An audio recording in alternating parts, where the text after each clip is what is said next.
Robinho Pinga foi um dos nomes mais temidos da criminalidade do Rio de Janeiro no início dos anos 2000. Considerado um criminoso bastante inteligente e bem acima da média, Robinho Pinga fundou uma organização criminosa, virou chefe de morro, atravessou estados fugindo e ainda deu um baita de um trabalho para os policiais de São Paulo e do Rio de Janeiro. Hoje vamos contar a história desse emblemático personagem. Fala galera, tudo bem com vocês? Aqui é Joel Paviotti, professor Joel Paviotti do canal A Iconografia da História, e eu estou aqui para contar mais uma história para vocês no nosso canal. Quero agradecer o crescimento que o nosso canal está tendo nesses últimos tempos, tá? A gente está neste momento com mais de 400 mil seguidores inscritos e a gente gostaria que vocês se inscrevessem mais ainda no nosso canal, compartilhassem nosso vídeo e ajudassem no nosso trabalho. A gente faz parte de uma comunidade e como uma comunidade a gente precisa se ajudar e ajudar nesse crescimento e a crescer também, tá bom? Bom, hoje a gente vai falar de mais um comerciante de entorpecentes. Você sabe que a gente fala comerciante de entorpecentes porque se a gente falar talvez o outro nome aí que é mais conhecido da galera, não se adeque às regras da comunidade e às regras da plataforma de onde a gente insere os nossos vídeos, beleza? Bom, a gente vai conversar hoje sobre Robinho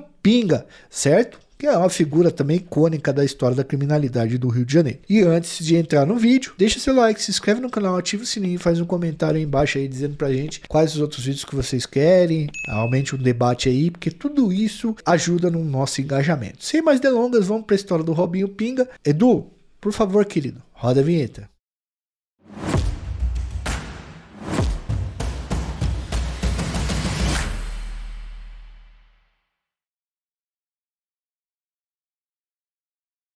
Pessoal, Robson Souza, o Robinho Pinga, nasceu em Cabo Frio nos anos de 1974. Robinho Pinga era um dos chefes do Terceiro Comando, TC, uma das organizações criminosas mais poderosas do Rio de Janeiro no início dos anos 2000. Ele começou a vida do crime trabalhando para Jorge Roberto da Silva, que tinha o apelido de Robertinho de Parada de Lucas. Também é um bom nome para a gente contar a história dele, porque a gente foi um pouco atrás e é bastante interessante. Bom, galera, o Robinho sabia fazer contas e o pouco tempo que ele estudou foi muito bem na escola, o que garantiu a ele um espaço entre os homens da gerência de Robertinho da Parada de Lucas. Em pouco tempo, Robinho já tomava conta da favela do Ribu, Taquaral e Complexo da Coreia, que é a região onde ele nasceu, mas onde ele foi criado mesmo. Geralmente, o cara que é bom de conta e tem um pouquinho mais de formação dentro da escola, acaba escalando mais rápido no mundo do comércio de entorpecentes. Foi o que ocorreu aqui com o nosso personagem, o Robinho Pinga. E rapidamente, o Robinho Pinga fica como segundo em comando por anos, até que no início dos anos 2000, ele passa a ser o principal responsável por várias favelas ali da região oeste. Quando o Robertinho foi sequestrado de Luca, né, foi sequestrado da Parada de Luca, foi sequestrado e executado, Robinho Pinga já era um dos nomes para substituí-lo, até porque já comandava vários territórios e até muitas vezes rivalizava com o próprio Robertinho. Até hoje não se sabe o que ocorreu no sequestro do Robertinho, tá? A família disse que ele não recebeu ameaças e ao que consta, Robinho não tinha nada a ver com isso também e até lamentou muito o falecimento do seu ex-chefe. Mas aí, pessoal, concomitante com o falecimento do Robertinho, Robinho passa a ser mais ainda o número 1 daquela região da Coreia, senador Camará. Robertinho era um chefão histórico do grupo criminoso Terceiro Comando, TC. Portanto, Robinho também fazia parte dessa organização e tinha muita influência nela. Era considerado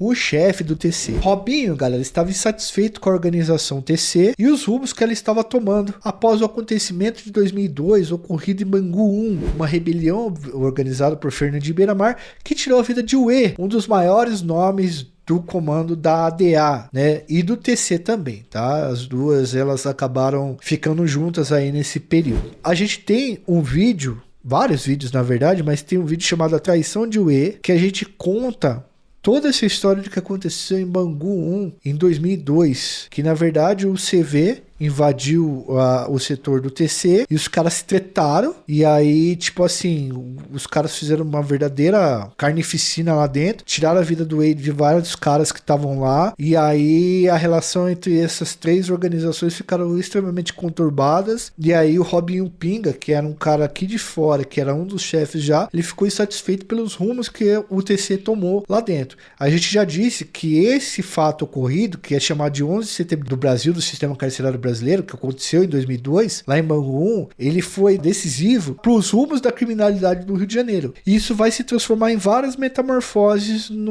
na criminalidade do Rio de Janeiro. Então, pessoal, depois dessa fita de Bangu, Robinho Pinga e seu amigo Ney da Conceição Cruz, conhecido como Ney Facão, fundaram o TCP, ou seja, o Terceiro Comando Puro, os caras que não se misturavam com outras facções. Esse nascimento dessa nova facção atraiu muita gente que não conseguia subir no mundo do tráfico, do comércio de entorpecentes, pois os chefões mais poderosos das organizações mandavam mesmo de dentro da cadeia, impedindo a liberdade de decisões de quem estava na boca de fumo ali na linha de frente. Então os caras continuavam mandando de dentro da cadeia, enquanto os caras que estavam aqui fora queriam a liberdade para tomar as próprias decisões. Robinho Pinga, então, virou o principal chefe do comércio de entorpecentes do Complexo da Coreia, no bairro Senador Camará, no Rio de Janeiro, comandando sua própria organização criminosa. À frente desses bairros, Robinho Pinga fez do lugar um período bem obscuro com muita violência. Estamos falando aqui do início dos anos 2000, tá? Início aí por metade da primeira década dos anos 2000. 2000 a 2005, mais ou menos, tá? No começo, pessoal, toda facção criminosa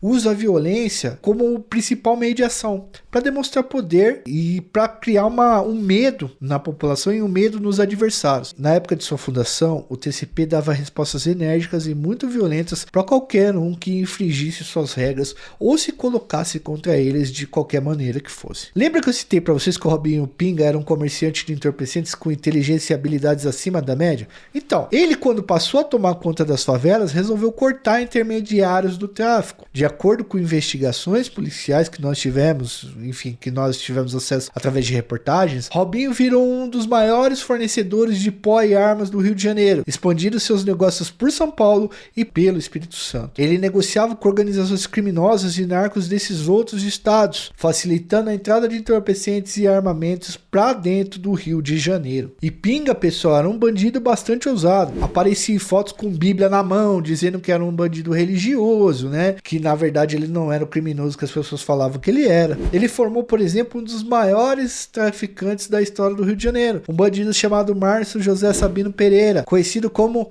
o Matemático. Aliás, uma curiosidade bastante interessante do Robinho Pinga é que ele se considerava um empresário mesmo de verdade, tá? Se você perguntasse pra ele. Ele se vestia com roupa social, óculos escuros, sapato de couro muito bem alinhado, engraxado, como se fosse um empresário mesmo, tá? O cara andava como um maluco do ramo empresarial. E de fato ele tinha uma visão empresarial mesmo dentro do crime, tá? Que fazia com que ele, inclusive, conseguisse patrocinar eventos nas comunidades, churrascos, sambas e outras coisas que todo empresário acaba fazendo para levantar o seu nome. Em uma determinada época, Robinho Pinga chegou a extorquir dinheiro de vans e até de donos de máquinas caça-níqueis que deixavam as paradas em bares da região oeste. Galera, isso inclui bicheiro, viu? Gente que ninguém mexe lá no Rio de Janeiro, e o Robinho Pinga começou a cobrar a coisa dos caras. Em 2004, a polícia fez uma apreensão de 61 granadas e cerca de 30 mil munições em uma das favelas que seriam controladas pelo Robinho Pinga. O material tinha sido roubado dos quartéis das Forças Armadas do Rio de Janeiro e seria usado para tomar outros morros e para vender o barato. Essa parada aí, pessoal, de munições e roubo, tá, das Forças Armadas, fez com que Robinho Pinga entrasse de vez no radar das autoridades do estado do Rio de Janeiro. Então o que acontece, pessoal? A partir desse roubo aí, o Robinho Pinga ficou marcado, tá? Mas ele não ficou moscando lá no Rio de Janeiro. Ele meteu o pé, saiu fora, deixando os morros que ele tomava conta nas mãos do Matemático. E aí que a polícia do Rio de Janeiro começa uma baita de uma jornada para tentar encontrar o Robinho Pinga. A polícia do Rio, a Polícia Civil do Rio, entra num trabalho conjunto com a Polícia Civil de São Paulo. E os caras conseguem localizar ele dentro da cidade de São Paulo, na capital paulista. Mas o Robinho Pinga, galera, era tão ligeiro que ele só se comunicava por telefone no meio da Marginal Pinheiros ou na Marginal Tietê. Como os caras... A polícia, ele sabia que a polícia, os policiais, eles faziam a localização, eles viam a localização do fugitivo através de rastreamento de celular, era muito difícil encontrá-la por conta da quantidade de carros. Na época, esse tipo de grampo feito, ele tinha margem de erro de 30 metros. Com o fluxo que tem as duas marginais durante o dia, galera, é quase impossível encontrar o Robinho Pinga, tá ligado? Inclusive, tem até uma história interessante que um delegado do Rio de Janeiro pediu para que os caras parassem a Marginal Tietê para tentar encontrar o Robinho Pinga, que ficava ali transitando e falando no celular. O pessoal do trânsito de São Paulo e a polícia paulista falou assim: mano, como que você quer que a gente feche a Marginal Tietê? Se a gente parar a Marginal Tietê e a Pinheiros, a capital para. E o prejuízo por minuto estaria na casa de milhões. E realmente é um papo muito sério. Não compensaria você parar aquilo lá mesmo para pegar o fugitivo. Robinho Pinga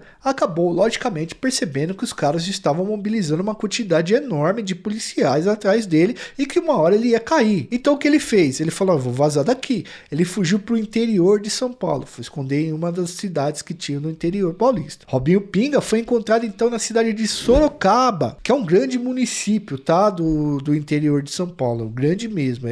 Mesmo que seja no interior, é uma cidade grande. Preso, Robinho Pinga foi enviado para o Presídio Federal de Catanduvas, no estado do Paraná, onde descobriu que estava com uma doença terrível, câncer, tá? Ele tinha um tumor no cérebro que levou a sua vida no ano de 2008. Daí, lógico que foi passando por várias substituições. Ele acabou não mandando mais no senador Camará, depois que estava preso. O morro e os bairros de lá foram passando por várias modificações, várias mudanças que a gente pode abordar com vocês nos próximos vídeos, beleza? Pessoal, antes de ir embora, se inscreve no canal, ativa o sininho, deixa seu comentário e, se possível, vire membro do nosso canal por apenas R$ 4,99 por mês, que vocês ajudam a gente a produzir mais e melhor e para trazer mais conteúdos interessantes até a casa de vocês. Muito obrigado até aqui, um forte abraço, fui, valeu!